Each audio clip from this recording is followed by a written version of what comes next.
자, 천국에 택하심 받은 자라는 말씀으로 함께 은혜를 나누겠습니다. 마태복음 24장은 종말의 때에 관한 이야기입니다. 예수님은 왜 이 이야기를 하셨을까요? 우리가 이 땅에서 예수님의 제자로 살기 위해 해야 하는 일들이 있습니다. 마태복음 16장 24절에 이에 예수께서 제자들에게 이르시되 누구든지 나를 따라오려거든 자기를 부인하고 자기 십자가를 지고 나를 따를 것이니라. 그리고 이런 삶을 사는 자에게는 세상에서 칭찬이 아니라 도리어 박해를 받는다고 말씀하십니다. 왜 예수님이 종말에 대해서 이야기하냐? 우리가 23장에서 바리새인과 서기관에 관련된 예수님이 그들을 7번에 걸쳐서 화로다, 화 있을진저 라고 말씀하시는 음성을 듣잖아요. 그러니까 이 세상은 누구의 세상이냐? 바로 그런 사람들의 세상이다라는 것이죠. 그러나 그런 사람들은 어떤 자들이냐? 천국에서 먼 자라고 예수님께서 말씀하셨잖아요.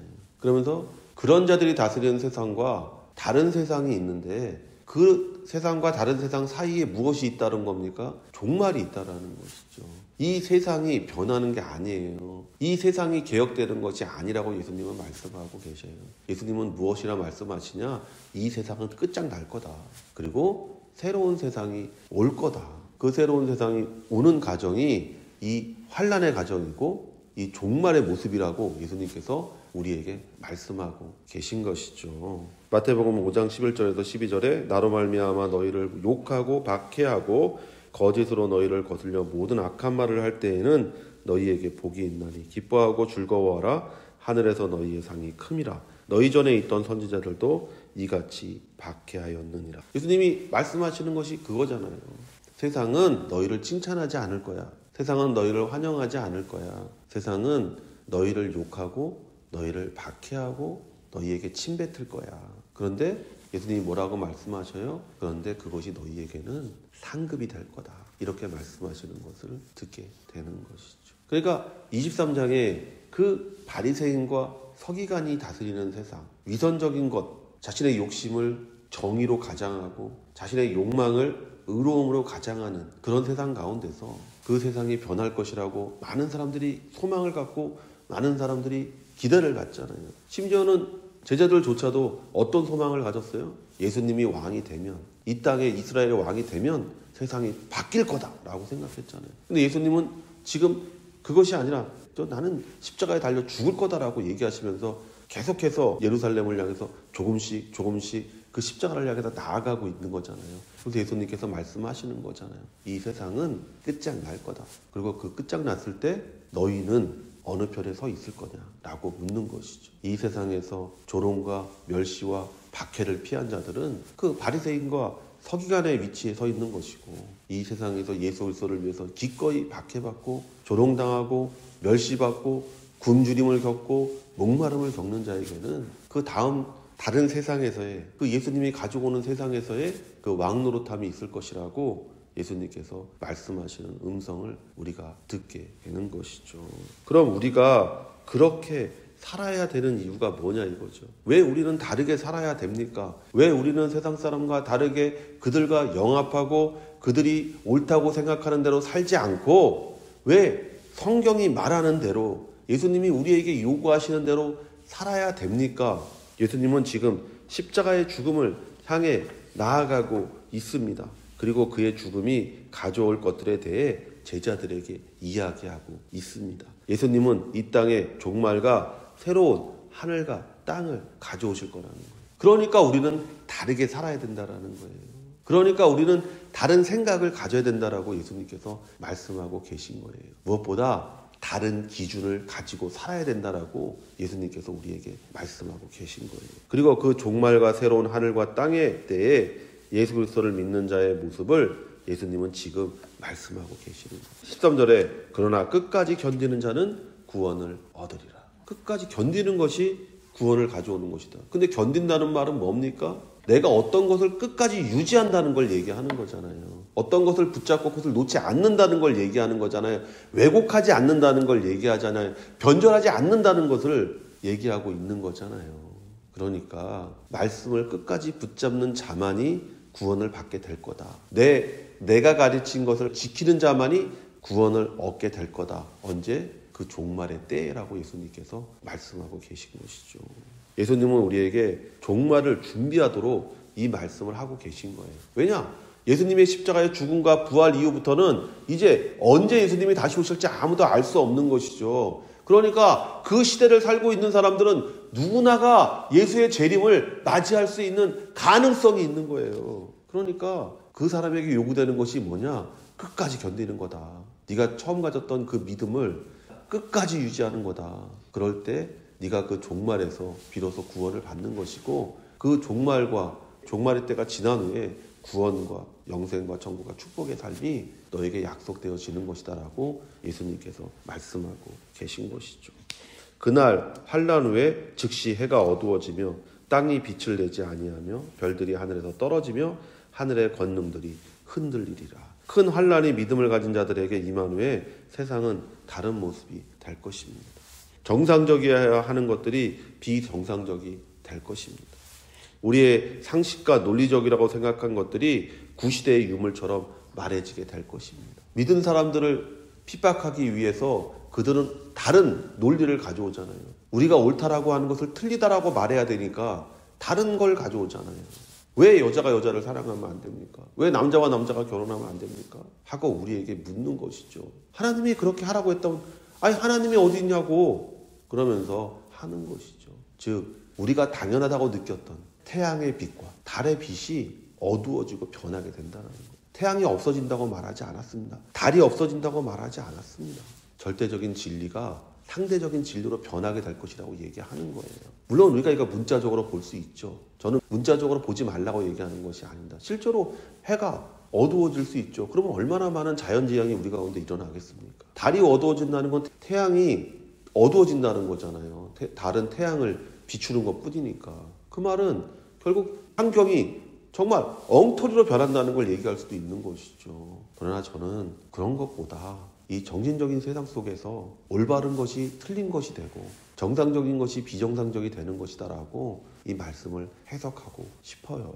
우리는 지금 그런 세상 속에서 살고 있잖아요. 옳은 것이 무엇인지 알지 못하는 세상이잖아요. 소피스트들이 살던 세상과 똑같이 되었잖아요. 말 잘하는 사람이 옳은 세상이 되었잖아요. 많은 사람이 지지하는 사람이 옳은 사람이 되었잖아요. 절대적 진리가 사라져가는 세상. 그러나 예수님은 성경에서 말씀하십니다. 어두워질 뿐이지 그 태양이 사라지는 것이 아닙니다. 달이 사라지는 것이 아닙니다. 절대적 진리는 항상 존재합니다.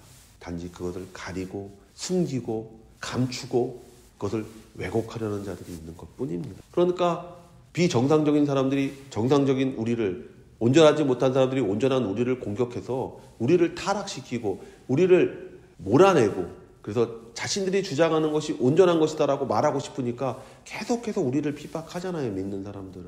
절대적 진리를 상대적인 것으로 바꾸려고 계속 애를 쓰잖아요. 마태복음 5장 13절에 너희는 세상의 소금이니 소금이 만일 그 맛을 잃으면 무엇으로 짜게 하리요? 후에는 아무 쓸데없어 다만 밖에 버려져 사람에게 밟힐 뿐이니라. 믿는 자가 핍박을 받아 믿음의 말을 하지 않으면, 믿음의 삶을 살지 못하면 세상은 그냥 썩어지게 되는 거예요. 왜냐하면 무엇이 옳은지를 알 수가 없으니까. 그때의 인자의 징조가 하늘에서 보이겠고 그때의 땅의 모든 족속들이 통곡하며 그들이 인자가 구름을 타고 능력과 큰 영광으로 오는 것을 보리라. 세상이 잘못되어 가고 있는 것을 알 때 그때 우리가 왜 인내하며 견뎌야 하는지를 예수님은 우리에게 말씀하는 거예요. 그때가 있다. 왜 인내해야 됩니까? 왜 견뎌야 됩니까? 그때가 있다라는 것이죠. 때가 올 것이다. 그리고 그때가 올 때까지 우리는 믿음을 지키며 살아야 되는 것이죠. 믿음을 지킨다는 것은 절대적인 진리이신 하나님의 말씀을 우리가 붙잡는다는 것을 얘기하는 거예요. 거기서 좌로나 우로나 치우치지 않는다는 것을 얘기하는 거예요. 우리가 타협하지 않는다는 것을 얘기하는 거예요. 다른 어떤 것은 포기할 수 있지만, 그러나 하나님이 우리에게 주신 진리인 말씀만은 우리가 절대로 다른 것과 타협할 수가 없는 거예요. 그럴 때 우리가 구원을 받는 것이고 종말의 때에 천국 가운데서 큰 자가 되는 것이라는 것을 명백히 분명히 알아야 될 줄로 믿습니다. 누가복음 18장 8절에 내가 너에게 이르노니 속히 그 원한을 풀어주시리라. 그러나 인자가 올 때에 세상에서 믿음을 보겠느냐 하시니라. 이 이야기는 뭐냐? 과부의 이야기를 하시는 거예요. 그러면서 과부가 재판장에게 내 억울함을 풀어달라고 계속 얘기하는 것이죠. 그러니까 그 재판장이 얘기합니다. 내가 하나님은 무섭지 않은데 저 여자가 날 너무 귀찮게 하니까 저 여자가 하는 얘기를 들어줘야 되겠다 라고 했다고 예수님께서 말씀하시면서, 하물며 하나님이, 하나님의 자녀가 기도하는 것을 들어주지 않겠냐 말씀하시면서 이 얘기를 하는 거예요. 근데 그렇게 과부처럼 기도하는 자가 있겠냐? 말세에 똑같은 말씀을 하시는 거잖아요. 끝까지 견디는 자, 끝까지 붙잡고 기도하는 자, 말세에 우리가 그것을 볼 수 없다라고 예수님께서 말씀하시는 것을 듣는 것이죠. 우리가 믿음에서 오는 환난을 견디고 이기는 유일한 방법은 인자가 구름을 타고 능력과 큰 영광으로 오는 것을 보리라. 이 믿음과 이 소망으로 세상 가운데 믿는 자처럼 사는 거예요. 어떻게 우리가 환난을 이깁니까? 예수님이 다시 오신다. 다시 오셔서 우리를 신원해 줄 거다. 다시 오셔서 우리가 옳다는 걸 인정해 주실 거다. 그때까지 견디는 자, 그 자가 구원을 얻는다라고 예수님께서 말씀하시는 음성을 듣는 것이죠. 그가 큰 나팔 소리와 함께 천사들을 보내리니 그들이 그의 택하신 자들을 하늘 이 끝에서 저 끝까지 사방에서 모으리라. 우리가 어디에 있든지 무엇을 하든지 예수님은 우리를 찾으시고 보호하실 것입니다. 그러니까 우리가 염려하고 근심할 것이 없는 것이죠. 예수님께서 우리에게 그것을 말씀하시잖아요. 너희는 무엇을 먹을까, 무엇을 입을까, 무엇을 마실까 염려하고 근심하지 마라. 이는 이방인들이나 구하는 것이고 너희는 먼저 그 나라와 그 일을 구하라. 그리하면 이 모든 것을 너희에게 더하시리라. 어떤 아버지가 아들이 빵을 달라 하면 돌을 주고 고기를 달라고 하면 뱀을 주는 아버지가 있겠느냐? 하물며 하늘에 계신 좋으신 너희 아버지께서 너희에게 좋은 것을 너희에게 주시지 아니하시겠느냐? 라고 예수님이 우리에게 말씀하셨잖아요. 누가복음 17장 34절에서 35절에 내가 너희에게 이르노니 그 밤에 둘이 한 자리에 누워 있음에 하나는 데려감을 받고 하나는 버려둠을 당할 것이요 두 여자가 함께 맷돌을 갈고 있음에 하나는 데려감을 얻고 하나는 버려둠을 당할 것이니라. 한 사람은 자다가 한 사람은 일을 하다가, 즉 우리가 어느 곳에 있든지 우리가 무엇을 하든지 우리가 믿음을 지키고 사는 자라면 그 자리에서 우리가 들림을 받는다라고 예수님께서 말씀하고 계시잖아요. 그러니까 우리가 일상에서 또는 우리가 어디서든지 예수를 믿는 이 믿음을 가지고 살 때 우리가 이 환난과 이 고통의 종말의 때에서 우리가 구원받아 천국에 들어가는, 천국의 큰 자가 되는 그런 축복을 체험하게 되는 줄로 믿습니다. 지금 천국을 살아야 됩니다. 성령 안에서의 의와 평강과 희락 가운데서 예수 그리스도를 믿는 믿음과 그분의 다시 오심을 기다리는 소망 가운데 살아야 되는 거예요. 그리고 하나님을 사랑하고 내 이웃을 사랑하라는 그 말씀을 우리가 쫓아 살아갈 때 우리는 지금도 천국을 살고 환난과 그 핍박과 그 종말의 때에서 견딜 수 있는 믿음이 거기에서 생기는 것이고 그 믿음을 통해 우리는 구원을 받고 천국을 누리는 그와 같은 사람이 되는 줄로 믿습니다. 이와 같은 축복의 성도 되시기를 예수의 이름으로 축원을 드립니다.